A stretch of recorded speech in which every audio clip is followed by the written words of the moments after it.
Iran যুদ্ধের ৭৭তম দিনে সবচেয়ে গুরুত্বপূর্ণ বিষয় হয়ে উঠেছে যুদ্ধকে ঘিরে বৈশ্বিক শক্তির অবস্থান। যুক্তরাষ্ট্রের চাপ, চীনের হিসাব, হরমুজ প্রণালীর নিরাপত্তা এবং ব্রিক্স জোটকে ঘিরে এখন নতুন কূটনৈতিক লড়াই শুরু হয়েছে।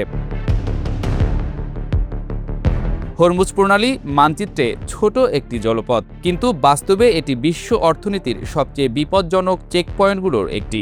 বিশ্বের প্রায় 1/5 তেল প্রতিদিন এই সরু সমুদ্রপথ দিয়ে পরিবাহিত হয়। ফলে এখানে যদি একদিনের জন্যও উত্তেজনা বাড়ে, তার প্রভাব পড়ে তেলের বাজারে, খাদ্যদ্রব্যে, শিপিং খরচে, এমনকি সাধারণ মানুষের জীবনেও।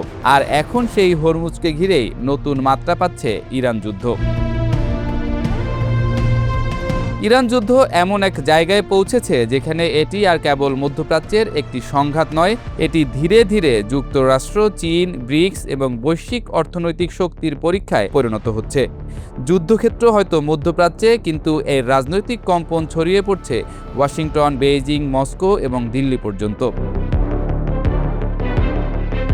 এই সংকটের সবচেয়ে গুরুত্বপূর্ণ দিক হলো ইরান এখন যুদ্ধকে শুধু সামরিকভাবে নয়, কূটনৈতিকভাবেও মোকাবিলা করার চেষ্টা করছে। তেহরান বুঝে গেছে সরাসরি সামরিক শক্তিতে যুক্তরাষ্ট্রকে হারানো সম্ভব নয়, তাই তারা এখন বিকল্প বিশ্ব ব্যবস্থার আলোচনা সামনে আনছে, আর সেখানেই ব্রিক্স হয়ে উঠছে ইরানের সবচেয়ে বড় রাজনৈতিক অস্ত্র।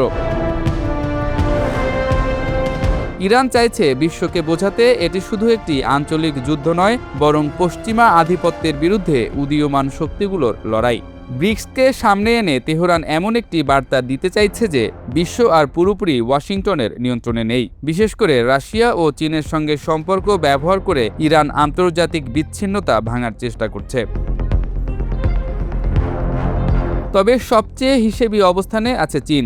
দেশটি এখনও প্রকাশ্যে ইরানের পক্ষে পুরোপুরি দাঁড়াচ্ছে না, আবার যুক্তরাষ্ট্রের সামরিক অবস্থানকেও সমর্থন দিচ্ছে না, কারণ চীনের সবচেয়ে বড় উদ্বেগ যুদ্ধ নয়, বরং জ্বালানি সরবরাহ।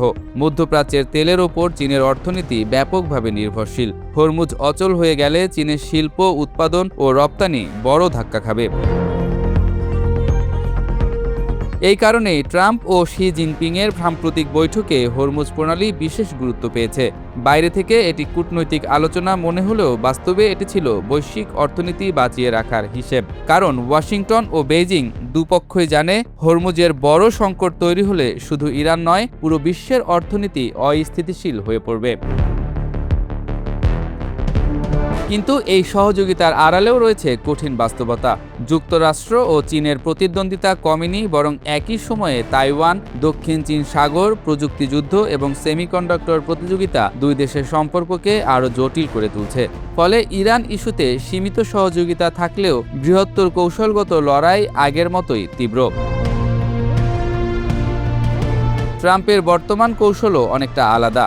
আগের মতো শুধু ম্যাক্সিমাম প্রেশার নয়, বরং এখন তিনি একই সঙ্গে সামরিক চাপ ও কূটনৈতিক যোগাযোগ চালিয়ে যাচ্ছেন।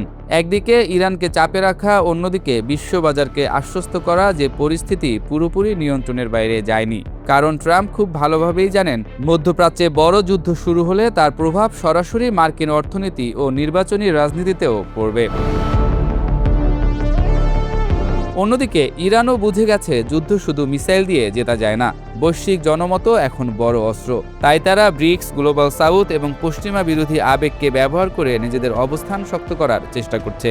বিশেষ করে ইউক্রেন যুদ্ধের পর পশ্চিমা দ্বৈত নীতির সমালোচনা যেভাবে বেড়েছে, সেটিকেও কাজে লাগাতে চাইছে তেহরান। আর সেই বাস্তবতায় ইরান যুদ্ধ এখন শুধু মধ্যপ্রাচ্যের যুদ্ধ নয়, এটি ভবিষ্যৎ বিশ্ব ব্যবস্থার রূপ নির্ধারণের একটি বড় পরীক্ষায় পরিণত হয়েছে। হরমুজে প্রতিটি যুদ্ধ জাহাজের চলাচল, ব্রিক্সের প্রতিটি বৈঠক, ট্রাম্প শি প্রতিটি করমর্দন এখন শুধু কূটনীতি নয়, বরং নতুন বৈশ্বিক শক্তির মানচিত্র আঁকার অংশ।